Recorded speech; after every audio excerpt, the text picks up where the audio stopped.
കണ്ടോ കണ്ടോ താഴേക്ക് വീണു. കണ്ടോ എന്ത് പരിപാടിയാന്നല്ലേ. ഒരു സ്ത്രീയെ കല്യാണം കഴിച്ചോണ്ട് അവരെ എന്ത് ചെയ്യാ, ഒരു പ്രശ്നമില്ല, ആരും ചോദിക്കാനും വരാണ്ട, വീട്ടുകാരും ഇല്ല, ഈ പെണ്ണ് തന്നെ ചോദിക്കാൻ വരില്ലല്ലോ, ഉറപ്പില്ലേ ചങ്ങായി ചെയ്യുന്നത് അല്ലേ. ഹായ് ഗൈസ്, അപ്പൊ ഞാൻ പറഞ്ഞു വരുന്നത് കൃതി സോനൻ നായികയായി ഷെരീഫ് ഷെയ്ഖ് നായകനായിട്ടെത്തിയ, കാജൽ പ്രധാന വേഷത്തിലെത്തിയ ഡൂപ്പട്ടി എന്നുള്ള നെറ്റ്ഫ്ലിക്സിൽ ഇറങ്ങിയ പടത്തിനെ പറ്റി. ഒക്ടോബറിലാണ് പടം ഇറങ്ങിയത്. ഒരു മാസമായി പടം ഇറങ്ങിയത്. അതിനെ കുറിച്ച് ഒരുപാട് അഭിപ്രായങ്ങൾ കേട്ടാണ്. ഞാൻ ഈ പടം കണ്ടിട്ട് കുറച്ചായി, പക്ഷെ അഭിപ്രായം പറയാൻ കുറച്ച് താമസിച്ചു പോയി. എല്ലാ സ്ത്രീകളും, അതായത് ഇപ്പൊ കല്യാണം കഴിക്കാൻ പോകുന്ന സ്ത്രീകളും കല്യാണം കഴിച്ച സ്ത്രീകൾ നിർബന്ധമായി കണ്ടിരിക്കേണ്ട ഒരു പടം. അങ്ങനെയാണ് ഈ പടം.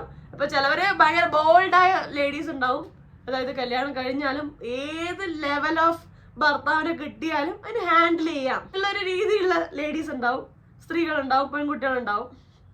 അതല്ലാതെ വളരെ ഒരു പാവം, അതായത് ഒരു ഭയങ്കര കൈൻഡ് ഹാർട്ടഡ് ആയിട്ടുള്ള ഭയങ്കര ഇന്നസെന്റ് ആയ ഒരുപാട് പെൺകുട്ടികളുണ്ടാവും. എല്ലാ തരത്തിലുള്ള പെൺകുട്ടികളും കല്യാണം കഴിച്ചവരായാലും കഴിക്കാത്തവരല്ല, കഴിക്കാൻ പോകുന്നവരായാലും എല്ലാവരും ഈ പടം കാണണം. പക്ഷെ ഒരു കാര്യം മുന്നറിയിപ്പ് നേരത്തെ പറയാം, വയലൻസ് സീനുകൾ, ഡൊമസ്റ്റിക് വയലൻസ് സീനുകൾ കുറച്ചുണ്ട് ഇതില്. അത് കണ്ടിരിക്കാൻ കുറച്ച് ബുദ്ധിമുട്ടുണ്ടാവും, ഭയങ്കര ക്രൂരായിട്ട് തന്നെ ഉണ്ട്.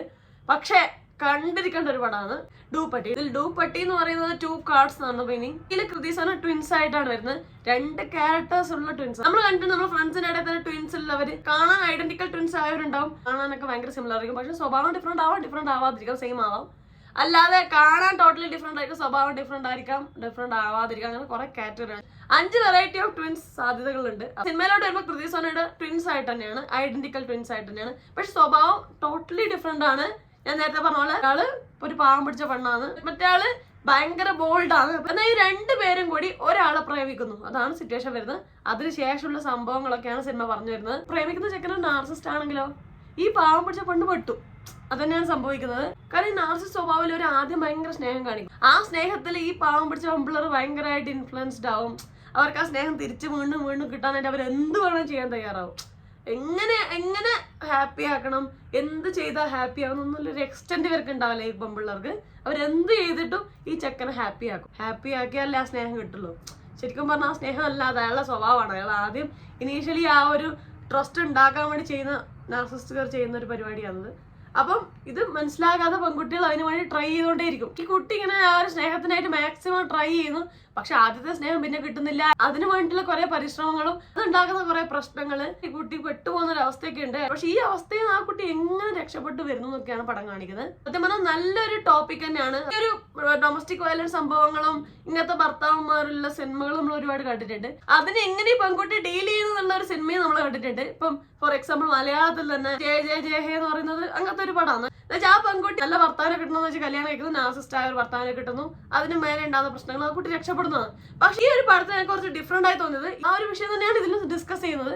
പക്ഷെ ഇതിൽ കുറച്ച് വ്യത്യസ്തമായിട്ട് എന്തുകൊണ്ട് ഈ കുട്ടിക്ക് ഈ ഒരു സ്വഭാവം വന്നു, ഈ കുട്ടിക്ക് എന്തുകൊണ്ട് ആ ഒരു സിറ്റുവേഷൻ ഒന്ന് പുറത്ത് കിടക്കാൻ പറ്റില്ല. എല്ലാവർക്കും പുറത്ത് കിടക്കാൻ പറ്റണമെന്നില്ല.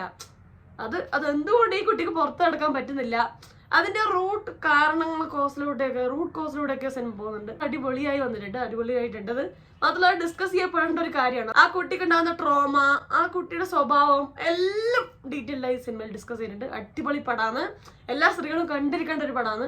സോ ദാറ്റ് എല്ലാ തരത്തിലും പെൺകുട്ടികൾക്ക് സർവൈവ് ചെയ്യാനുള്ള ഒരു സാധ്യത സിനിമ തുറന്നു തരുന്നുണ്ട്. പിന്നെ ഇതിൽ അഭിനയിച്ചത് കാജോൾ ഗംഭീരം അഭിനയിച്ചിട്ടുണ്ട്. കാജോളിനെ ഒരു ചെറിയൊരു ഡമ്മി ക്യാരക്ടറായിട്ട് എനിക്ക് തോന്നിയത്. ആദ്യം എനിക്ക് തോന്നി വമ്പൻ ക്യാരക്ടറാണ്, ഈ പടത്തെ പിടിച്ചു കുലുക്കുന്ന ഒരാളായി തോന്നി. പിന്നെ പടത്തിന്റെ ഒരു പോക്കാണോ നമുക്ക് മനസ്സിലാവും. പുള്ളിക്കാരി അത്ര വലിയ ഒരു ക്യാരക്ടർ അല്ല, പക്ഷെ നന്നായി ചെയ്തിട്ടുണ്ട്. നമ്മൾ വിശ്വസിപ്പിക്കുന്ന രീതിയിൽ തന്നെ പുള്ളിക്കാരി ചെയ്തിട്ടുണ്ട്. പിന്നെ കൃതി സോനൻ കിടിലമായി ചെയ്തിട്ടുണ്ട്. 2 ക്യാരക്ടർ ടോട്ടലി ഡിഫറെന്റ് ആയിട്ട് തന്നെ മുന്നിൽ അവതരിപ്പിച്ചിട്ടുണ്ട്. അവർ തമ്മിൽ യാതൊരു സിമിലാരിറ്റി ഇല്ലാത്ത രീതിയിൽ തന്നെ അഭിനയിച്ചിട്ടുണ്ട്. പിന്നെ ഷഹീർ ഷെയ്ഖ് കിടിലായി അഭിനയിച്ചിട്ടുണ്ട്. ആ ഭർത്താവിന്റെ എല്ലാ വയലൻസ് സ്വഭാവങ്ങളും ആറ്റിറ്റ്യൂഡും എല്ലാം അഭിനയത്തിൽ കിഡുമായി വന്നിട്ടുണ്ട്. സൂപ്പറായി അഭിനയിച്ചിട്ടുണ്ട്. തൻവി അസ്മി ഒരു ഇമ്പോർട്ടന്റ് റോൾ വന്നിട്ടുണ്ട്, നന്നായി അഭിനയിച്ചിട്ടുണ്ട്. എല്ലാവരും കിടിലായി അഭിനയിച്ചിട്ടുണ്ട്. ഇതിൽ എടുത്തു പറയുന്ന സംഭവം ഇതിന്റെ സ്ക്രിപ്റ്റ് തന്നെയാണ്. സ്ക്രിപ്റ്റ് നല്ല ഡീറ്റെയിൽഡ് ആയി ഡീപ്പായി വന്നിട്ടുണ്ട്, നന്നായിട്ടുണ്ട്. പിന്നെ ഈ പറഞ്ഞ വലിയൊരു പടമാണ്, വലിയ ക്യാൻവാസിലെ ഒരു പടമാണ്, ഭയങ്കര മിസ്റ്ററി ത്രില്ലറാണ്. ആ ഒരു രീതിയിലല്ല ഇത് നമ്മൾ കാണുന്ന ഡൊമസ്റ്റിക് വയലൻസ് സംഭവം തന്നെ. പക്ഷെ അതിൽ ത്രില്ലിംഗ് ആയ പാർട്ട് വരും ക്ലൈമാക്സിനോട് എടുത്ത്. അത് കണ്ടാൽ മനസ്സിലാവും. 2 മണിക്കൂർ 7 മിനിറ്റ് എന്ന പടമുള്ളൂ. ഒരുപാട് ആൾക്കാർക്ക് റിലേറ്റ് ചെയ്യാൻ പറ്റും. എല്ലാവർക്കും വരുന്ന അവസ്ഥയാവണമെന്നില്ല. ഒരുപാട് പെൺകുട്ടികൾക്ക് ഇത് കണ്ടിട്ട് കുറച്ച് കാര്യങ്ങൾ മനസ്സിലാക്കാനും ഒന്ന് മാറി ചിന്തിക്കാനുള്ള ഒരു വഴി തുറന്നു തരും ഈ സിനിമ.